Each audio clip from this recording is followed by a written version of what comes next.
இந்த பிரியாணியை சாப்பிடவா மழைன்னு கூட பார்க்காம இவ்வளோ பேர் போய் நிற்கிறீங்க. நைட்டில் சும்மா ரவுண்டு போகலான்னு ஏர்போர்ட் பக்கம் போயிட்டு இருக்கும்போது தாங்க இந்த கடையை நான் பார்த்தேன். மழைன்னு கூட பார்க்காம இவ்வளோ பேர் இங்கே நின்று பிரியாணி சாப்பிட்டுட்டு இருக்கிறத பார்த்து டெம்ட் ஆகி நானும் இங்கே ஒரு ஸ்டாப்பிங்கை போட்டேன். கடை எங்கே இருக்குன்னு பார்க்குறீங்களா? நம்ம மீனம்பாக்கம் ஏர்போர்ட்டுக்கு அப்படியே ஆப்போசிட்டில் தாங்க இந்த கடை இருக்குது. கடையோட பேர் வந்து ரெட் பாண்டா. நைட்டு 11 மணிலேருந்து விடிய காலையில் 3 மணி வரைக்கும் இவங்க mutton biryani, chicken biryani, chicken 65 biryani, barbecue chicken சொல்லி சும்மா வெரைட்டியா கொடுத்துட்டு இருக்காங்க. அது மட்டும் இல்லைங்க, இவங்க கிட்ட chicken fried rice, chicken noodles, barbecue chicken, shawarma, chicken lollipop, 65 pepper chicken, இந்த மாதிரி எல்லா விதமான ஐட்டமே இங்க உங்களுக்கு கிடைக்குங்க.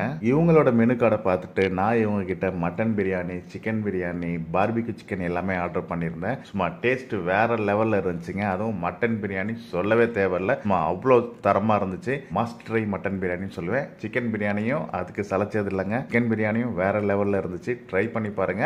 மறக்காம இந்த பார்பிக்யூ சிக்கனையும் ட்ரை பண்ணி பாருங்க. பார்பிக்யூ சிக்கனோட பிரைஸ் தான் எனக்கு கொஞ்சம் ஹையா இருந்துச்சு. மற்றபடி எல்லாமே டேஸ்ட் வைஸ்ல டாப் நாச்சுங்க. ஏர்போர்ட் பக்கம் நைட்ல நீங்க ஏதாவது சுத்திட்டு இருந்தீங்க அப்படின்னா மறக்காம இந்த ஸ்பாட்ல சாப்பிட்டு பாருங்க. கண்டிப்பா உங்களுக்கு பிடிக்கும். ஸோ இந்த மாதிரி இன்ட்ரெஸ்டிங்கான யூஸ்ஃபுல்லான வீடியோஸை பார்க்க நம்மளோட பேஜை ஃபாலோ பண்ணிக்கோங்க. Thank you guys.